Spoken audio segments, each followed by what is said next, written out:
Dans les profondeurs d'un marécage abandonné se dressait une vieille bâtisse croulante.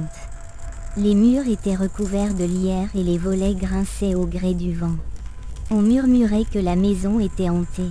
Mais Clara, jeune aventurière dans l'âme, ne pouvait s'empêcher d'y être attirée. Elle décida d'explorer cette demeure mystérieuse.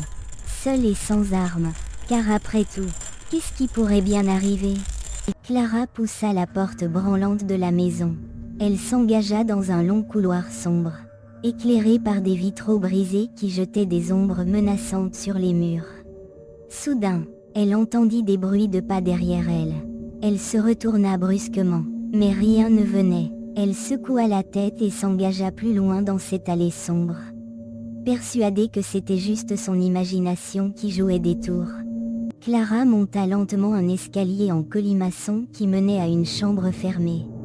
Elle poussa la porte et découvrit une pièce remplie de miroirs brisés reflétant des fragments d'elle-même. En regardant autour d'elle, elle vit une silhouette floue dans l'un des miroirs qui semblait se rapprocher rapidement.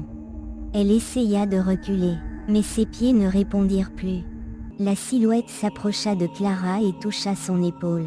Elle se retourna brusquement pour faire face à une femme pâle et translucide, avec des yeux noirs perçants.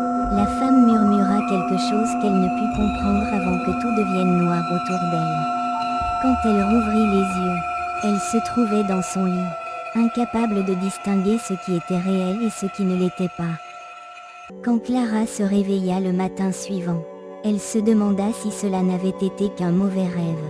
Cependant, lorsqu'elle regarda par la fenêtre, elle vit la maison dans le marais. Toujours là, silencieuse et menaçante, elle décida de ne jamais y retourner, car certaines choses devraient rester dans l'ombre, même pour les aventuriers les plus courageux.